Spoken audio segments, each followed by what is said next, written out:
देशात वर्ष 2024-25 मध्ये अन्नधान्याचं विक्रमी उत्पादन झालं. केंद्रीय मंत्री शिवराज सिंग चौहान.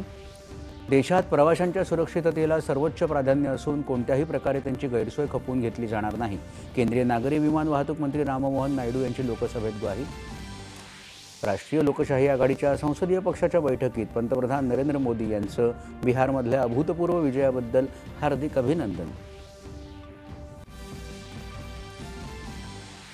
इंडिगो विमान कंपनीनं वेळापत्रकाचं पालन कार्यक्षमतेनं न केल्याबद्दल त्यांची सर्व क्षेत्रांमधील विमानांची उड्डाणं 5% कमी करण्याचे नागरी विमान वाहतूक महासंचालनाचे निर्देश. तिरुपती आणि शिर्डीला जोडणाऱ्या नवीन जलदगती रेल्वे गाडीला आजपासून प्रारंभ. रेल्वे राज्यमंत्र्यांनी दूरदृश्य प्रणालीच्या माध्यमातून हिरवा झेंडा दाखवून केलं रवाना. आपल्या देशाला लाभलेली लोकशाहीची रचना अत्यंत सुंदर. या लोकशाहीची जिवंत ओळख करून देणारा संसदीय अभ्यासवर्ग ही युवा पिढीसाठी उत्तम संधी. मुख्यमंत्री देवेंद्र फडणवीस.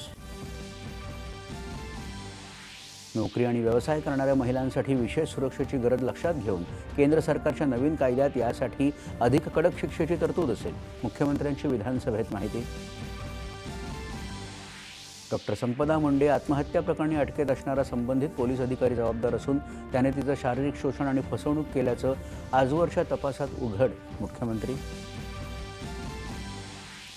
भारत आणि दक्षिण आफ्रिका यांच्यातील 5 T20 सामन्यांच्या मालिकेतला पहिला सामना आज कटक इथं रंगणार.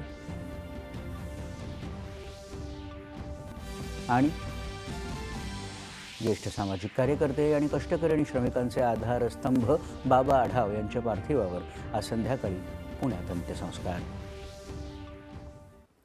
नमस्कार. एकच्या बातमीपत्रात